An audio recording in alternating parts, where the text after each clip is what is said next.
So originally this was going to be just two separate uploads, but after further consideration and realizing I fell behind again because I took the day off because I had a pretty crazy day yesterday, I've decided to just go ahead and just do this in one massive video. So strap yourselves in for this big finale to this big franchise. What's up? What's happening? What's going on? Welcome back to Animation Edition, for anything animation, including some live action recently. Welcome back to Legends of Literature. Let's finish off the Harry Potter series. And for this one, I'm going to try to do it a bit more minimalist, because I do have to review both of these in one video. So what we're going to do is we're going to start with the summary and synopsis of Deathly Hallows Part 1, and then I'll give my thoughts about it, final verdict, and then we'll move on straight into Deathly Hallows Part 2. Give that final verdict, and then I'll give a final verdict for the overall package. Sound good? So that means no trivia, none of that extra excess stuff this time. And it's because I don't know if my phone will be able to take it, because I just looked through the synopsis. It's a lengthy one, so without further ado or delay, let's start with Harry Potter and the Deathly Hallows, Part 1. Here's the plot synopsis. Enjoy. And yes, the synopsis, not the summary. In the summer of 1997, Rufus Scrimgeour, newly appointed Minister for Magic, addresses the wizarding world. The Ministry finally admits that Lord Voldemort has returned and is now a grave threat. He concludes that the Ministry remains strong. At the Dursley home, Harry watches as the Dursleys pack up their car. Harry does not join because he knows he must find and destroy the Horcruxes, even without the aid from the Order. Similarly, Hermione prepares herself for the perilous journey. She must hide herself by hexing her parents with Obliviate, which erases their memories of her, including her appearance in photographs around the house. Really showing how serious this has become. And then Ron also prepares for the journey as he's standing outside the new burrow. Concurrently, Snape arrives at Malfoy Manor, where Voldemort is holding a meeting with his Death Eaters. Snape informs Voldemort of the date and time of Harry's removal from Four Privet Drive. While discussing their plans, Voldemort declares to his Death Eaters that he alone must be the one to kill Harry, but that he requires another's wand to accomplish the deed, as it's revealed that his wand and Harry's are of the same core, so any fight involving them ends in a stalemate. Or, as Voldemort puts it, they're twins. They can wound but not fatally harm. Voldemort chooses Lucius Malfoy's wand in punishment for his recent failures, spitefully breaking the snakehead decoration off the wand before taking it. Voldemort then introduces his gathered Death Eaters to Charity Burbage, the former Muggles studies professor at Hogwarts, who we've never seen before. He cruelly mocks her subject matter and expresses his contempt for her view that wizards and Muggles should coexist and interbreed. Charity pleads to Severus to save her, invoking their past friendship, but Snape does nothing. Voldemort then murders Burbage on the spot and allows his snake Nagini to devour her. Yeah, dark opening for a dark chapter. Days later, several members of the Order of the Phoenix arrive at the Dursleys to move Harry to the burrow. Aleister Moody informs Harry that since he cannot apparate or use the Floo network without alerting the Ministry, due to still having the trace on him since he's still underage, they must fly to the burrow. The Order, including Ron, Hermione, Fred, and George Weasley, all volunteer to take Polyjuice Potion in order to disguise themselves as Harry, so as to confuse the Death Eaters during the flight. Prior to leaving with Hagrid aboard Sirius's motorbike, Harry releases Hedwig to meet them at the burrow. The 7 Potters are ambushed by Death Eaters during the flight to Devon, with the deaths of Mad-Eye Moody and Hedwig both taking place. Yeah, Moody dies and Hedwig dies immediately. Not even in the first 15-20 minutes.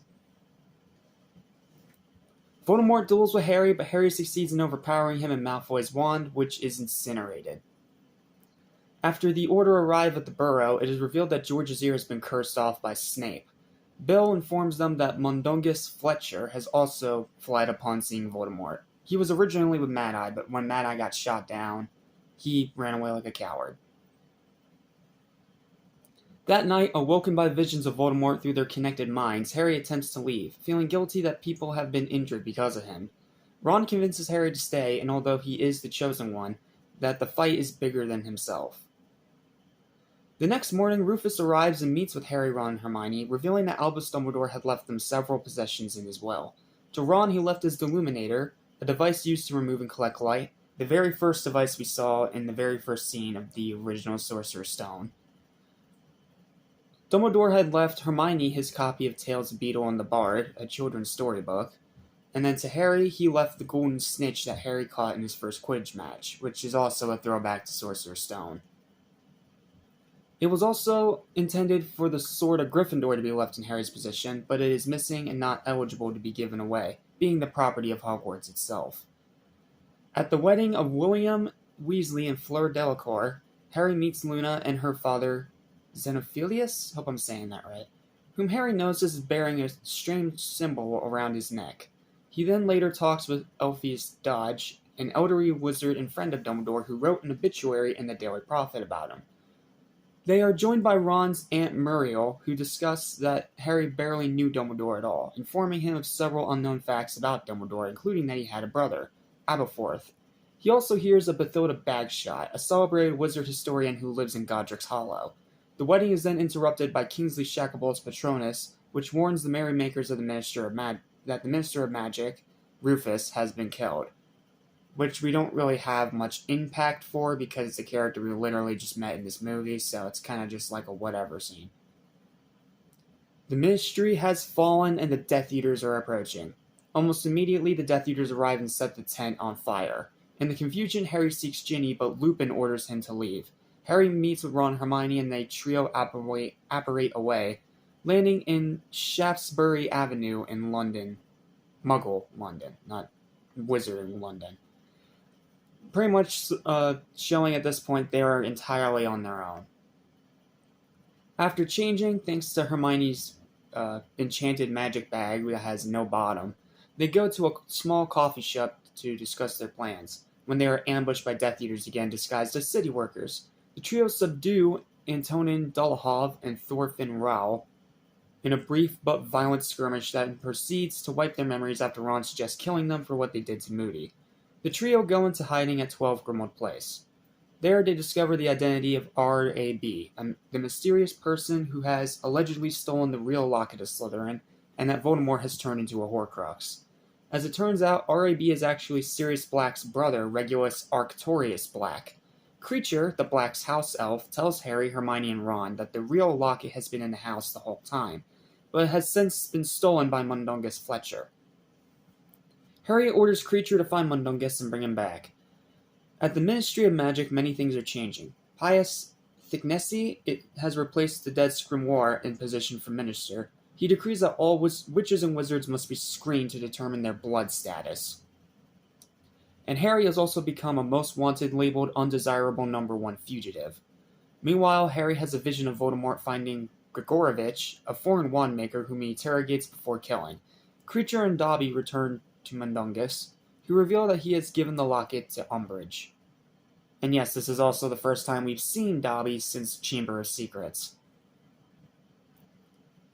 The trio use Polyjuice Potion to take on the appearance of 3 Ministry officials and infiltrate the Ministry to retrieve the locket. The trio are separated as Ron must take care of Mary Cattermole, Reginald Cattermole's wife, as well as an angry Yaxley. Harry goes to Umbridge's office to return to search for the locket, and Hermione follows Umbridge to the courtroom where she is holding unfair trials for Muggleborns. In his search, Harry only finds the files in Umbridge's desk detailing the surveillance of his friends and their relatives. He later joins Ron and they go down to the courtroom, where a large group of Dementors is being used to scare the Muggleborns on trial into submission, and Umbridge is interrogating Mary. Harry, in a fit of rage, stuns Umbridge, talking about how she's lying and she must not tell lies. A callback to the exact line from Order of the Phoenix. He quickly retrieves the locket, which she finds around her neck, and the trio successfully escape the Ministry after several wizards notice Harry, who has been deemed an undesirable number 1. They all escape into the Forest of Dean, after a close shave with some of the Ministry people. Harry and Hermione discover that Ron has been splinched, and while Hermione tends to his wounds, she tells Harry that they cannot return to Grimmauld Place as Yaxley has been revealed to it. After Ron is healed, Hermione casts enchantments around the tent they have set up to conceal them from the Death Eaters, who are now looking for Harry. The trio try to destroy the locket, but to no avail. They decide that they will search the countryside for more Horcruxes whilst taking turns wearing the locket. Soon, they realize that while wearing the locket, the wearer feels more angry, suspicious, fearful, and overall bad-tempered than normal, because it's a object that's been enchanted by dark magic. Ron is affected most particularly, and while wearing the locket, he barely notices Harry and Hermione spending a lot of time together. They begin to listlessly wander through the countryside, and one day while Harry's pondering the snitch that Dumbledore left him, Hermione tells him that snitches have flesh memories. The snitch can remember which person caught it, and it will only open to that person. One night, Hermione comes to realize why Dumbledore has left Harry Godric Gryffindor's sword. She tells him that the sword is goblin-made, meaning that it does not retain rust or scratches. But it does imbibe any and all things that will make it stronger. As Harry had killed Salazar Slytherin's basilisk in his second year with the sword is now impregnated with basilisk venom, one of the few rare substances that can actually destroy a Horcrux. This revelation causes Ron, who is wearing the locket, to snap. As the locket has increased Ron's increasing worry for his family and the fact that they had still not found another Horcrux yet, he lashes out at Harry and abandons the two in the wilderness after Hermione is forced to pick Harry over Ron. Yeah, this is when we start seeing the friends separate a little bit, showing the true seriousness of the situation. Hermione is heartbroken by Ron's sudden departure, and Harry attempts to cheer her up by dancing together and smiling. Again, teasing me about a relationship that'll never fucking happen. Oh, I hate it when they do that. It's a cute scene, but it's so aggravating that it just doesn't end up like that. The next day, Harry ponders about the snitch again. He presses his lips to it, and writing appears. I open at the close. He shows it to Hermione, but they cannot make anything of the inscription, nor can they make anything of the weird symbol Hermione found while perusing her copy of Tales of Beedle and the Bard. Later, Harry proposes that they visit Godric's Hollow. Hermione agrees because she believes that the sword of Gryffindor may be hidden there, and the home of Bathilda Bagshot. They depart for Godric's Hollow, and Hermione surmises that it's Christmas Eve.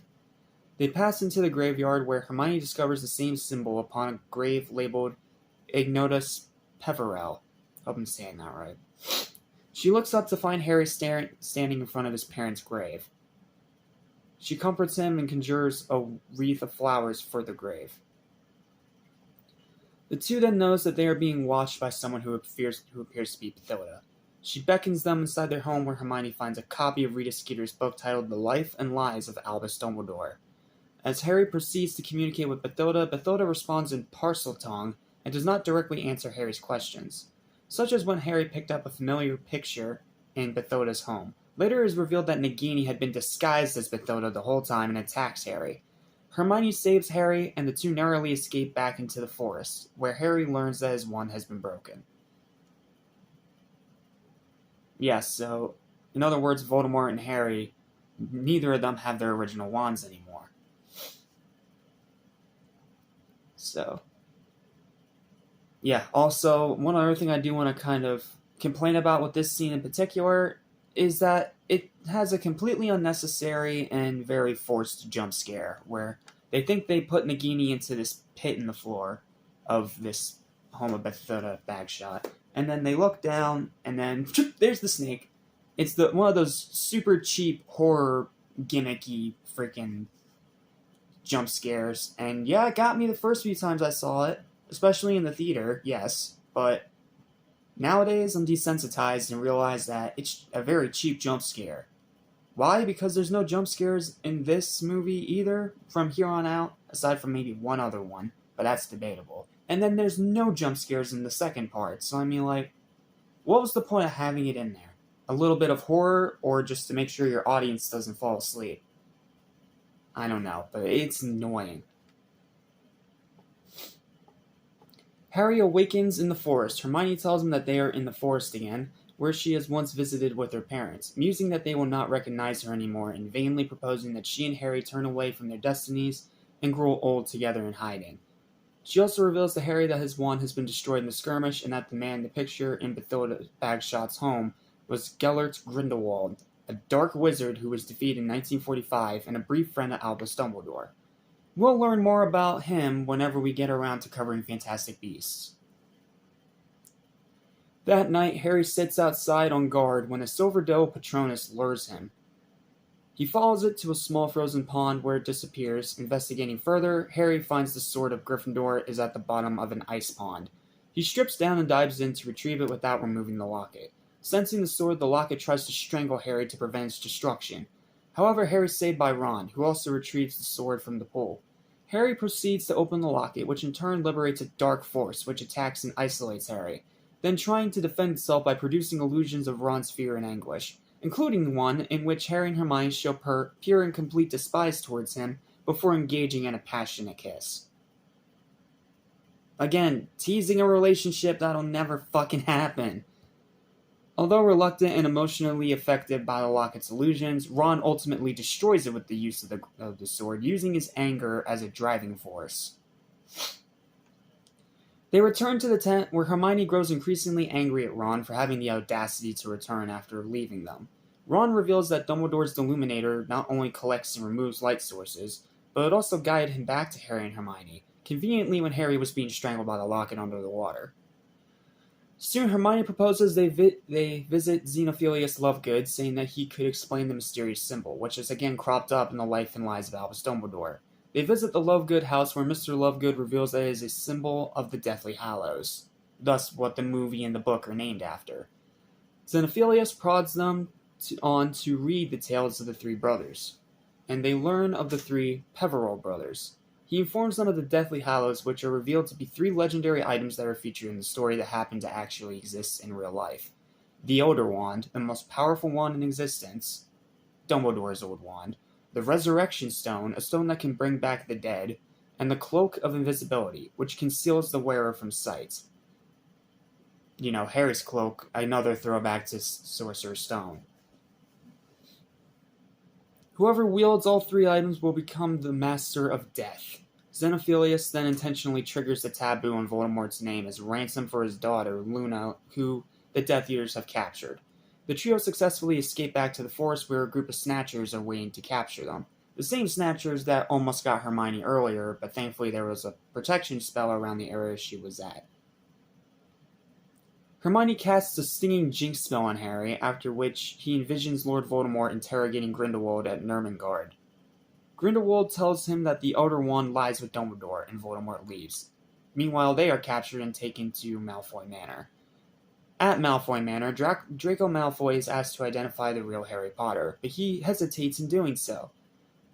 Bellatrix spots the Sword of Gryffindor. She orders Harry and Ron imprisoned in the cellar, where Luna, the Wandmaker Ollivander, and Griphook the Goblin have also been held captive.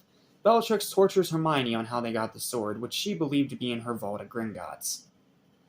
Harry, using the two-way mirror Sirius Black had given him, sees another man's face staring back at him. He begs the man in the mirror for help, and Dobby immediately apparates to save them. At Harry's request, Dobby disapparates with Luna and Ollivander to the cottage, and arrives back to free Harry and Ron. Several duels ensue between Narcissa, Ron, Harry, and Draco, but Dobby is able to cause a distraction, which Harry disarms Draco, taking possession of his wand, and Ron retrieves Hermione. However, Bellatrix kills Dobby as the prisoners apparate to Shell Cottage. The trio tearfully prepare a proper burial for him at Thornfleur's home, without magic. Voldemort breaks into Dumbledore's tomb and successfully retrieves the Elder Wand, unleashing a thunderbolt into the sky, ending Part 1. So yeah, Part 1 was mainly a huge exposition dump, but it was still a very entertaining exposition dump, and it still has all the positives of the best of the Harry Potter movies. But it also has a few of the problems from Prisoner of Azkaban, so it's kind of like give and take. Some people find this really boring because this is just the first part of a big two-part finale, and the second part is the one that people are most excited for, and that will obviously have the most general audience appeal to it, since that's the big final war.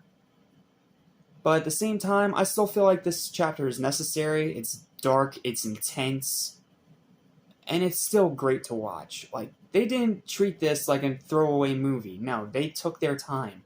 And because of that, it turned into a great movie, even despite just being mainly exposition. I love this movie, and it's only the start to an already amazing final chapter. So, my final verdict for Harry Potter and the Deathly Hallows Part 1 is going to be a high 8 out of 10. It is a fantastic movie. You just have to wade through a lot of exposition and talking to really appreciate it. Alright, with all that said, let's go ahead and move on into Deathly Hallows Part 2 and finish off this franchise. Welcome back. I know we've already been through a lot in 20 minutes, but we still have one more to go, and then we will be done with this video and done with the Harry Potter franchise for now. Because I'm not reviewing Fantastic Beasts for this marathon because I had to leave space in there for the one-offs near the end, just like I did with 31 Days of Horror. So, with all that said and done and out of the way, I'm Jeff Small, welcome back to Animation Station, and welcome to the review of the final Harry Potter movie.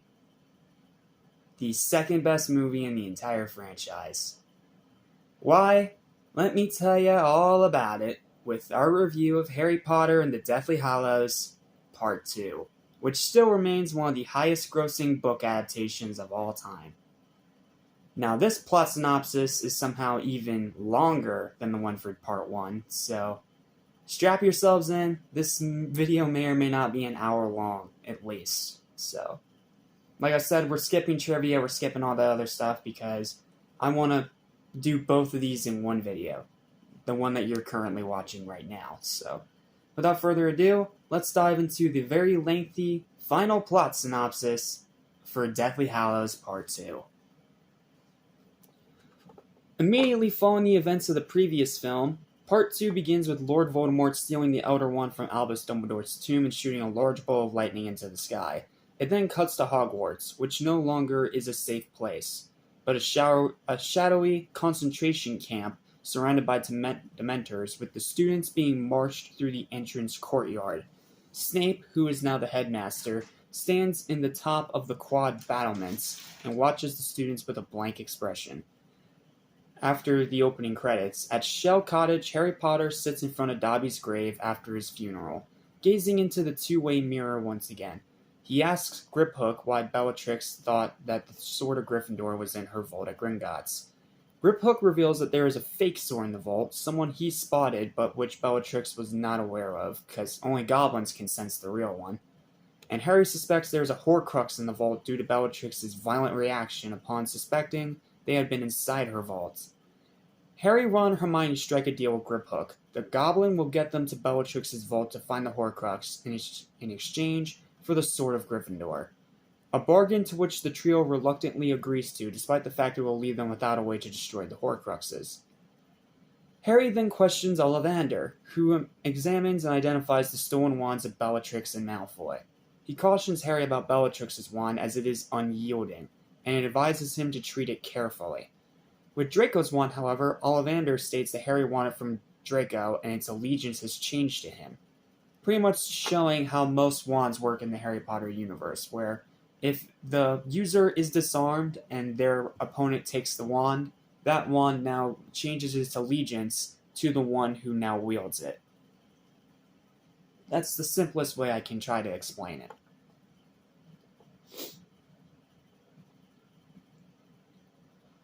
Harry then asks him if he knows about the Deathly Hallows, and Ollivander claims he does not think they exist, although Harry knows he has told Voldemort about the Elder Wand through his connection. After Harry tells Ollivander that Voldemort has acquired the Elder Wand, the latter warns Harry that he really doesn't stand a chance in defeating Voldemort if what he has heard is true. With Harry and Griphook under the invisibility cloak, Hermione disguised as Bellatrix, and Ron as a foreign wizard with bushy facial hair, the trio and Griphook apparate into Gringotts. During the first phase of the mission, Harry and Ron are forced to use the Imperious Curse on Bogrod to cover up Hermione's unsuccessful impersonation of Bellatrix. They manage to get into the vault despite their disguises being removed by the thief's downfall and find Helga Hufflepuff's cup, the Horcrux, in the vault, but then set off the Gemino curse, causing everything that they touch to multiply exponentially. Griphook takes the sword from them after they get the cup, saying that he never said he would help get them out, but only in. He flees the vault and calls security. The trio are almost crushed by the gold and captured, but Hermione gets them to jump on the back of the dragon that they passed going in, kept as a security measure. setting this dragon free. It wreaks havoc as it kills several goblins, including Bogrod, who is still under the control of Ron's Imperious Curse. The dragon crashes through the roof and flies off with the trio on its back. After jumping off the dragon into a lake, Harry has a vision of Voldemort furiously killing Griphook and many other Gringotts employees and personnel at Malfoy Manor for allowing his Horcrux to get stolen. Choosing to keep Nagini by his side, he summons his followers and orders them to invade Hogwarts to ensure the Horcrux he has hidden there is still safe, aka the one he's probably hidden in the Chamber of Secrets. Having sensed Voldemort thinking of his Horcrux and Hogwarts through their connection, Harry tells Ron and Hermione that they have to go there and destroy it before Voldemort can get to it, adding that Voldemort seems to be getting more fragile and afraid with every Horcrux destroyed. They apparate to Hogsmeade, but immediately trigger caterwauling alarms set up by Death Eaters, who were waiting for Harry. The trio are almost captured, but Aberforth Dumbledore gets them to safety into his home and berates them for coming into the village. Harry discovers that it was Aberforth who's been watching them through the mirror shard the whole time, and the one who sent Dobby to rescue them after the two-way mirror hung up on the wall. Aberforth provides them with food and advises them to give up on their mission, go into hiding, and save themselves. Harry said that he trusts Dumbledore's judgment that the task has to be seen through no matter what, but Aberforth insists that Albus had left them on a suicide mission and it was hopeless. After Harry insists on finishing what he had started, Aberforth summons Neville through a secret passage behind Ariana's portrait, Dumbledore's dead sister. To bring them into Hogwarts, bruised and beaten by the Death Eaters of the staff, Neville and most of the students had been hiding in the room requirement all year. They welcome Harry in with tremendous applause and jump at the idea of helping Harry finish Voldemort, but Harry still doesn't know where the remaining Horcruxes are or what they look like. After saying that one of them may be connected to Ravenclaw, Luna Lovegood suggests that Rowena Ravenclaw's diadem might be the one, but Cho notes that no one alive today has seen it. Ginny comes forward and after gazing at Harry for a moment, she tells everyone that Snape is now aware of Harry's break-in and wants everyone in the Great Hall. In the hall, Snape orders anyone who may hold information regarding Harry's location to tell him immediately or face punishment. Harry then reveals himself after hiding within the crowd as a student and rebukes Snape for standing where Dumbledore once stood as headmaster, ordering him to tell the students the truth of how he betrayed and killed Dumbledore as the Order of the Phoenix members begin to enter the Great Hall as well. And we see Harry in wizarding clothes for the first time since Half-Blood Prince. Not to mention we also get to see him in the Year 7 garb, which we never got to see him in the previous movies because obviously he was in the 7th year. But now he is. We finally get to see him in it. It looks great on him. I love the darker colors. Snape then draws his wand in anger, but Minerva McGonagall steps in to defend Harry. Snape and McGonagall face off with each other for a moment before McGonagall relentlessly fires curses that Snape noticeably deflects at the Carrow siblings, knocking them out. Snape is then forced to apparate, leaving McGonagall behind, declaring him to be a coward. Voldemort then amplifies his voice so much that everyone inside the castle can hear him and tells them to give him Harry in exchange for their lives. Pansy Parkinson, who's still a Slytherin, suddenly yells for them to grab him, but Ginny and other members of Dumbledore's army and the Order surround Harry to reassure him that they are on his side. McGonagall then orders Filch to take Parkinson and the rest of the Slytherin students to the dungeons, to which all the other students applaud. While the others stand and fight, McGonagall brings the knight statues of Hogwarts to life to aid them in battle, while Flitwick, Slughorn, and Molly Weasley cast a shield around the castle. With no idea where to begin looking for the diadem, Harry starts by looking in the Ravenclaw common room, but Luna calls him to wait and listen to her. She says that no person alive had seen it, making Harry realize his best hope of finding it was to ask Helena Ravenclaw where the diadem is. Luna subsequently brings him down to where the ghost resides. Helena is reluctant at first to tell Harry where the diadem is, believing that he will use it to sharpen his own wits, as well as declaring that Voldemort had already defiled it with dark magic. After Harry is able to convince her that he will only seek to destroy it, Helena tells Harry that Voldemort has hidden it in the room where everything is hidden, aka the Room of Requirement. Meanwhile, Ron and Hermione venture down into the Chamber of Secrets, first time we've seen it since the movie of the same name, to acquire a basilisk fang so as to get rid of the cup. After Hermione destroys it at Ron's insistence, they are almost killed by a tsunami that forms as a result of the cup's destruction, which is felt by both Harry and Voldemort. However, the waves dissipate, and the two finally share a passionate kiss and laugh as their years of mutual attraction finally borne fruit. I'm sorry, I stand by my stance that relationship is forced. The Death Eaters and Snatchers at this time have arrived and attempt to break down the shield, but are unable to do so, resulting in 3 Snatchers disintegrating from running directly into it. A bit of a really eerie image to put in a movie like this when you think about it. Voldemort finally decides to cast a powerful spell to cause the shield to collapse and dissolve, thus beginning the Battle of Hogwarts. However, the amount of power he had used causes the Elder Wand to crack slightly along its length, but it does not break. Realizing the shield has been dissolved, Scabior and the Snatchers all pursue Harry over Neville. I can't talk today, damn it. Over the wooden bridge to get into Hogwarts. However, Neville causes the bridge to collapse, effectively killing Scabior and most of the Snatchers. Most of the Snatchers, not the Death Eaters. But managing to save himself after a close shave by grabbing the edge of the bridge, which also gives him a cut on his head with blood dripping down his face that we see for the rest of the movie. The Death Eaters, Dementors, Giants, and Acromantulas all attack Hogwarts, with the students, staff, and the Order of the Phoenix valiantly fighting back. Harry runs into Ginny and Neville, who is searching for Luna since he has feelings for her, and this battle may be fatal for either of them. Pretty much revealing that Neville has fallen in love with Luna. Again, forced, but that one isn't as bad. Harry heads to the room of requirement, but stops to kiss Ginny. He wants to say that he loves her, but she holds his face and whispers that she knew before allowing him to continue with his mission. Fuck this shitty fucking relationship. I'm sorry. Fuck this shitty relationship. In the room of requirement, Harry finds the diadem in a wooden case that he is able to sense through his connection to Voldemort, but is then confronted by Draco, Goyle, and Blaise. Again, why is there's no Crabbe? The first time it was no Goyle, now there's no Crabbe. What the fuck? During the confrontation, Draco asks for his wand back, remarking that it's his mother's wand, and it's powerful, but not the same. Harry senses Draco's reluctance to aid Voldemort and asks why he hesitated to identify Harry to Bellatrix earlier at Malfoy Manor in Part 1. But before Draco can speak, Hermione and Ron intervene by casting Stunning Spell, Jinxes, and Malfoy. Although Goyle casts several killing spells of the trio and narrowly misses Hermione, before running off with Ron in immediate pursuit for almost killing his girlfriend. Again, fuck this relationship. Goyle casts Fiend Fire on the room, and it quickly goes out of control, forcing Ron to run back to Harry and Hermione, warning them about the impending danger. However, Goyle, due to his inexperience, is unable to stop his wand from conjuring even more flames, hence he resorts to tossing his wand away and climbs up a pile of furniture with Malfoy and Blaise. During the climb, Goyle loses his footing by accidentally grabbing a loose chair and falls into the flames, which instantly engulf him, leading to his death. His death upsets Malfoy, because it was one of his friends. But the loss doesn't stop him from reaching the peak of the furniture pile.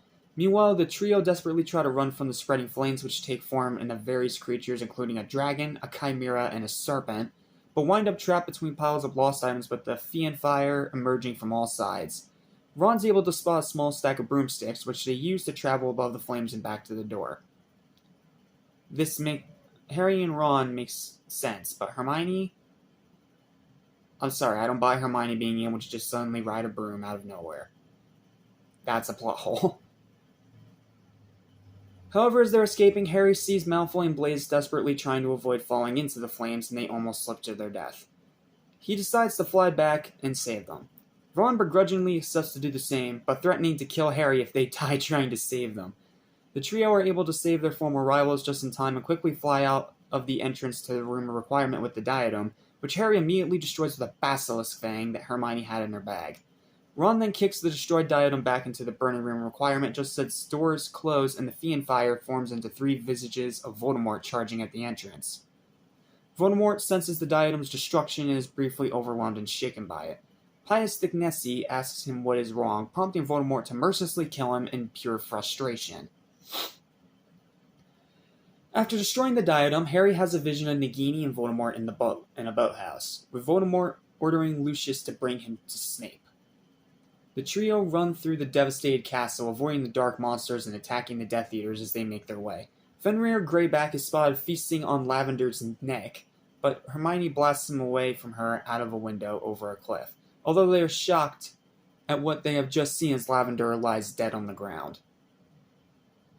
Yeah, I wasn't a fan of the character, but I don't think she deserved a death that brutal. Jeez.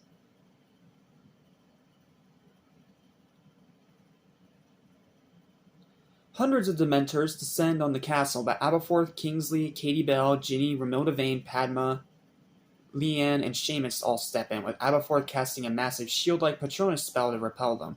The trio go down to the boathouse, where they hide behind the building and listen to Snape and Voldemort discussing the Elder Wand.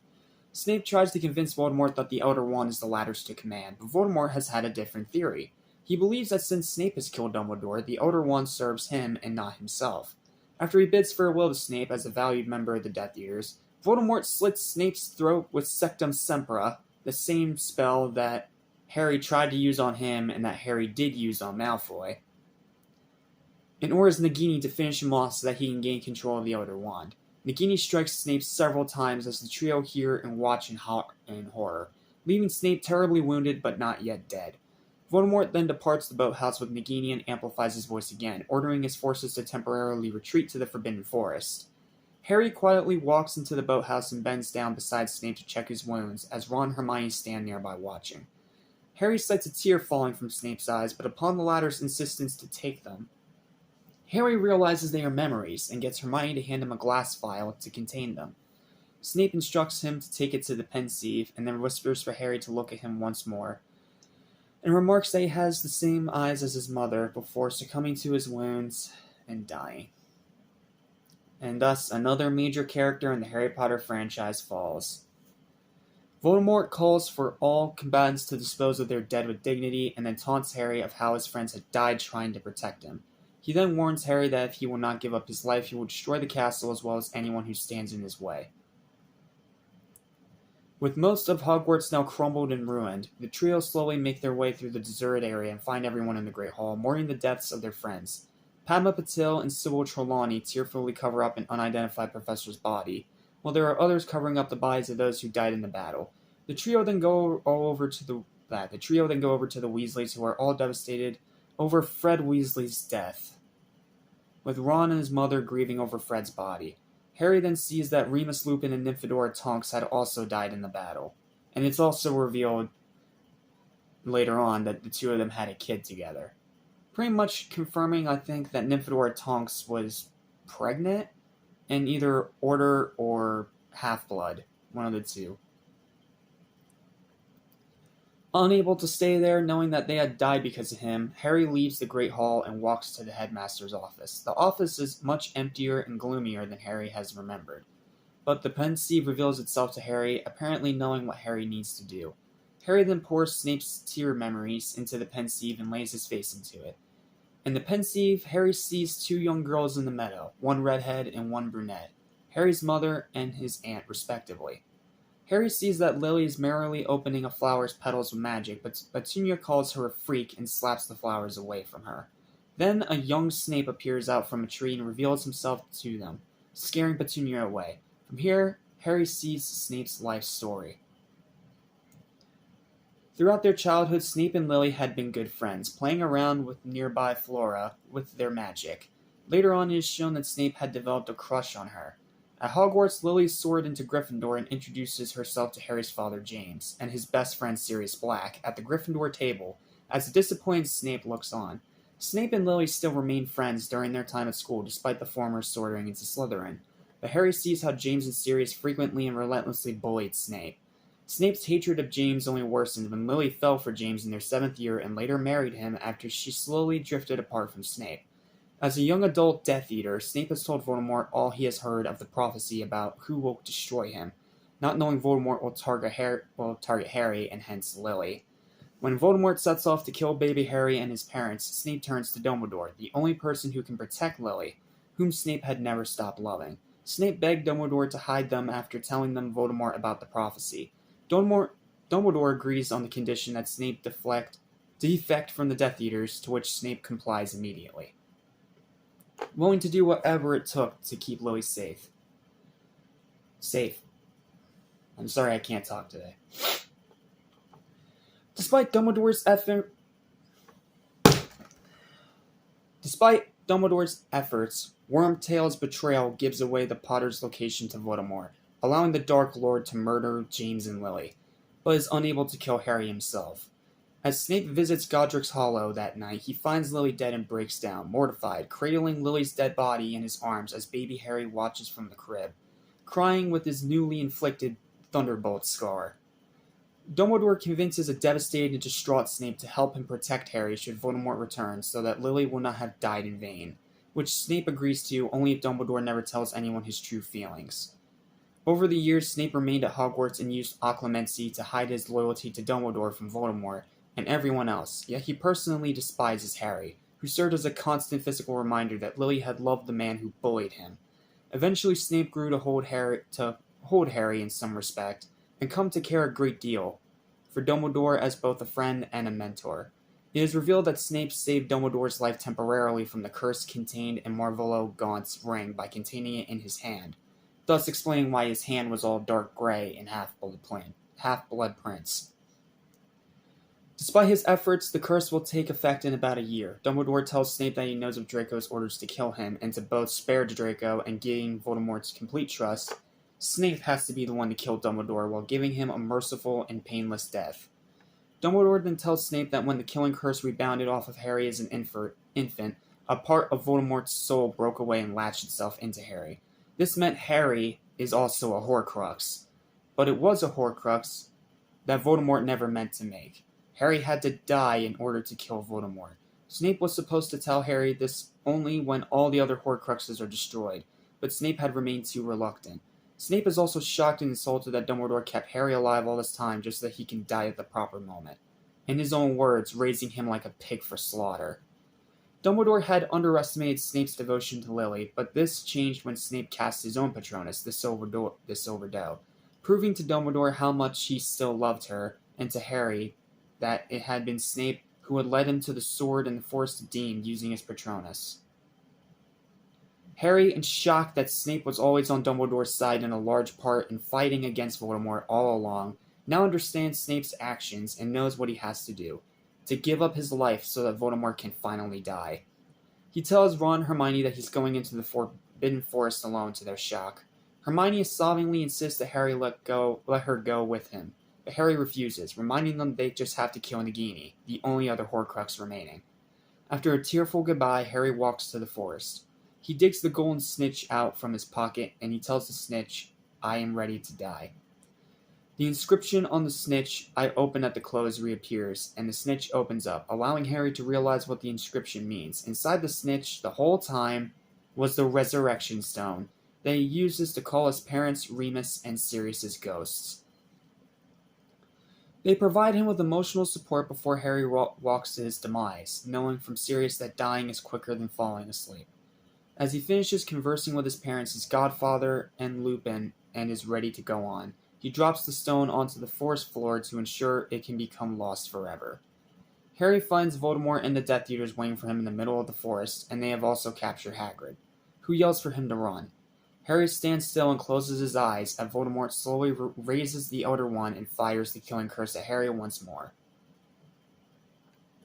Seemingly, finally, succeeding in his lifelong goal of killing Harry off. At first, it seems to be over, but Harry wakes up in a marble-white version of King's Cross Station. His glasses have vanished, and so are all the injuries he had suffered over the past few months. There he finds a childlike skeletal and bloodied version of Voldemort bent into a fetal position under their seats and groaning in agony, for which he feels both pity and revulsion. The spirit of Albus Dumbledore reveals itself nearby and tells Harry he cannot help the bloodied creature. Dumbledore ties up all the loose ends, telling Harry he has withheld in the past and that Harry is not actually dead. Instead, the killing curse has only destroyed the Horcrux bit of Voldemort that was inside of him, which is what the small-bodied, bloody creature had represented. Harry asks if he has to go back, but Dumbledore says that's up to him. He can either go back and finish Voldemort, or he can continue with him into the afterlife. Harry asks the former headmaster if he thought it was peculiar of Snape's Patronus to be the same as his mom's, and Dumbledore replies that he thought it wasn't peculiar at all. He concludes that he has always said that help will always be given at Hogwarts to those who ask for it, and then he remedies that to help will always be given at Hogwarts to those who deserve it. Dumbledore then walks off into the light, and Harry yells after him, asking him what to do. But Dumbledore continues walking and vanishes, rejoining the afterlife. Harry does reawaken in the forest, but he plays dead to fool Voldemort. Narcissa Malfoy bends down to him and checks his pulse to find him alive. She covertly asks if Draco is still alive, to which Harry confirms by nodding slightly. Knowing all that she needs to know, Narcissa lies to the Death Eaters and tells them that Harry is dead. Voldemort and the Death Eaters then march back to the castle, with Hagrid tearfully carrying Harry in his arms. Voldemort triumphantly declares Harry's death to the castle, causing Ginny to start screaming in heartbreak and disbelief, only to be held back by Arthur Weasley as she attempts to run over to Harry's body. She keeps struggling until Voldemort keeps her and everyone else back with a wave of his wand. He announces to them that the time has come for them to either join his side or die. Against his better judgment, Draco emerges from the other Hogwarts students to be with his parents, and Voldemort gives him a congratulatory hug, while the others watching do little to hide their disgust and disappointment. Neville then steps forward next in a gesture that Voldemort and the Death Eaters find hilarious, because he got wounded and now he walks with a limp. Neville, however, declares that they are not finished. He goes on to say that they may have lost Harry, Fred, Remus, Tonks, and many others, but they died fighting for liberty and justice, and that they still carried those they love in their hearts, which is the reason enough to keep fighting till the end. Voldemort and the Death Eaters find this noble defiance hysterical, but their amusement is cut short when Neville, proving himself to be a true Gryffindor, pulls the sword of Gryffindor out of the sorting hat, which has been found in the rubble of the castle. And at the same moment, Harry jumps out of Hagrid's arms and reveals to himself and everyone around him that he is in fact still alive, to the great relief of his friends and allies, and makes an attempt to kill Nagini, but the curse bounds off the snake and hits several Death Eaters instead.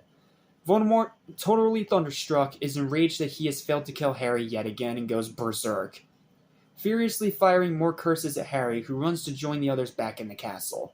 Many Death Eaters, shaken by how their greatest enemy has cheated death and finally losing faith in their master, choose to disapparate and abandon him, while Narcissa and Draco retreat on foot across the Viaduct Bridge. Bellatrix angrily urges Lucius to help the Death Eaters, but after all that has happened, Lucius chooses to abandon the Death Eaters as well and runs to catch up with his family, as the remaining Death Eaters initiate one final stand against the defenders of Hogwarts.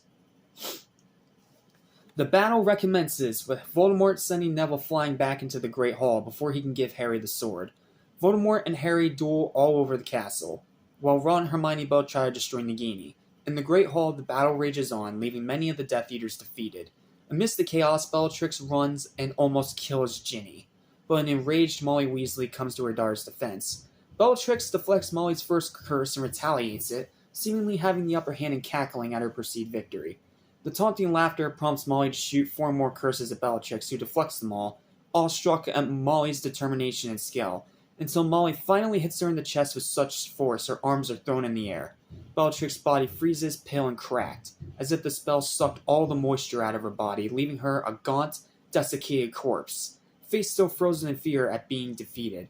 Molly follows this up with a curse that rips Bellatrix's body to shreds, ridding the world of the sadistic Death Eater once and for all, in one of those crowd-cheering amazing moments. Trust me, watching this in the theater, it was like watching Endgame before watching Endgame. It was amazing. Inside Hogwarts rooftops, Harry tells Voldemort, while calling him Tom, that the Elder Wand will never work for him because it has never been Snape's. He then grabs Voldemort around the neck and throws themselves over the edge of the castle before Voldemort apparates them both. Voldemort flies uncontrollably around Hogwarts, crashing into many things as he and Harry wrestle in the air, before crash landing on the entrance courtyard, dropping both their wands. The two enemies desperately crawl to their respective wands and retrieve them at the same time, but again, their attacks result in a stalemate. But a hell of an awesome beam struggle. Meanwhile, Neville reawakens in the Great Hall, hilariously on one of the medical beds, and retrieves the Sword of Gryffindor amidst the chaos. In the atrium, Nagini corners Ron and Hermione after their attempts to destroy her fail. In desperation, Ron fires a curse on Nagini, but Voldemort's protective measures render her unharmed. Nagini recoils and lunges at the pair, but Neville steps in at the last moment and decapitates her with an upward swing of the sword. Nagini vanishes into black smoke, and Voldemort drops to his knees as he realizes his last Horcrux is gone. Harry sees his adversary fall and, realizing he's finally vulnerable, raises himself for one final spell. Mustering the last of his strength, Voldemort casts one more killing curse at Harry, who counters it with his disarming charm. The two spells collide, but this time Harry forces Voldemort's curse back until green light seeps through the fissures in the wand and engulfs him. The Elder Wand, meanwhile, responds to Expelliarmus and flies through the air, landing in the hands of its true master at last. Harry watches as Voldemort slowly falls to the floor, the Dark Lord beginning to crumble away. Realizing all at once that he's lost for the final time, Voldemort lets out one last feeble, futile yell that quickly goes silent as it's finished crumbling into ash that blows away into the wind. The war is finally over. While everyone else recovers from the battle, Harry explains to Ron and Hermione why the Elder Wand didn't work for Voldemort. Voldemort had killed Snape, but Snape had never beaten Dumbledore. Dumbledore's death had been planned between them, so that Dumbledore would not die in defeat.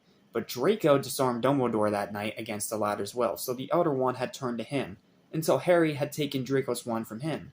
I don't know how the wand was able to sense it from that far away, but I'll buy it.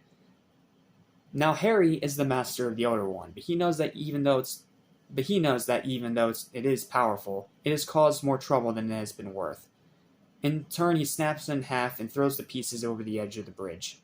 Despite Ron and Hermione's obvious lust for the wand's ownership, the three friends hold hands and gaze dreamily into the distance, wondering what will come next now that it is all over. 19 years pass, and now Harry and Ginny are married with 3 children. James Sirius Potter, Albus Severus Potter, and Lily Luna Potter. They arrive at platform 9 3/4 to see Albus and James go off to Hogwarts. They meet up with Ron and Hermione, also married with 2 children, Hugo Weasley and Rose Weasley. Draco is also present, married with a son who resembles him in many ways, named Scorpius Malfoy. Albus asks his father what will happen if he's sorted into Slytherin. Harry tells him that if that happens, Slytherin will have gained a wonderful young wizard, although the sorting hat also takes one's wishes into account. Addressing him by his full name, Albus Severus Potter, Harry also reveals to him that Albus Severus is named after the 2 men who had been headmasters during Harry's year at Hogwarts, and that one of them was a Slytherin and the bravest man that Harry had ever known. Harry, Ron, Hermione, and Ginny happily watch as their children depart for school on the Hogwarts Express, and make their futures as other parents and their children wave goodbye to each other. The film ends as the camera zooms in to the trio, and we see them one last time, and the screen slowly fades to black, ending the series and leading into the events of the Cursed Child. And that, my friends, is the conclusion of the Harry Potter saga. It was dark, it was intense, it was sad, it was emotional, but it had an amazing, satisfying ending and one hell of a final battle. Also, don't read Cursed Child. I have the book. It's pretty damn bad. I got the book as a Christmas present, so I obviously can't give it back. But it kind of just sits on my shelf at this point because it's a pretty bad book. Sorry, it's pretty bad. I did not like it. But as a conclusion to the franchise, as a conclusion to the movie series that started all those years ago, Deathly Hallows Part 2 was an amazing movie, plain and simple. And it is still stood as the antithesis and the standard of how to end a franchise on a high note. How every franchise should end with its big final conclusion. In other words, what Endgame should have been, instead of Marvel milking it for all it's worth, giving us a bunch of other stuff. But yeah, Deathly Hallows Part 2, it's an amazing film. It's my second favorite in the series. I just can't say it's better than Chamber of Secrets, and it's because I feel like Chamber of Secrets just does a better job balancing the whimsical with the darkness. Whereas with this one, since it was the big final chapter, the whimsicalness was down here, and the darkness was way the hell up here. That's just how I personally like my Harry Potter movies. Look, I love horror as much as the next guy, but there's got to be a balance if it's not an actual horror film. If it's an actual horror movie, I can be a bit more lenient on it because that's what it's trying to do. But this is supposed to be like a big young teen adventure action movie in a way that just also has a bit of fantasy thrown in. So I'm a little bit less forgiving when that balance isn't, perfectly kept. But that's really just nitpicks. This is an incredible movie. This is an incredible installment in the franchise. And it's one hell of a final note to go out on. Yes, I'm saying go out on because Fantastic Beasts is something that just takes place in the same universe, but is not part of the actual franchise. Fight me. Overall, guys, Deathly Hallows Part 2 is an amazing conclusion to an already amazing movie series, and arguably the most consistent of all time. It did an amazing job adapting the books, and it did an amazing job pulling both kids and adults alike into its wonderful, wild wizarding world. It's an incredible ending to an amazing franchise, and I'm glad I was finally able to give it the respect that it was due. I love Deathly Hallows Part 2, I love this entire franchise, and even though I had my gripes with Prisoner of Azkaban, I still will call that movie very good without any hyperbole. There's not a single bad installment in this entire franchise. And considering it's 8 films and most horror franchises struggle with their subsequent installments to stay consistent, that is really showing how much effort and time and care and passion went into every single film in this franchise. I love Harry Potter. I'm glad I was finally able to discuss these movies with you. And I can only hope that you enjoyed watching these reviews as much as I have, making them for all you guys, and also rewatching all these films that I grew up with just like the characters in the movies. I love this film, I love these movies, and it is my honor to award Harry Potter and the Deathly Hallows Part 2 with a final verdict of the second in the franchise, 10 out of 10. It's an amazing conclusion to a phenomenal franchise. I don't know what else there is to say. Thank you guys so much for watching all these Harry Potter reviews. I'm glad I was finally able to give this series the respect and the high quality reviews that it deserves.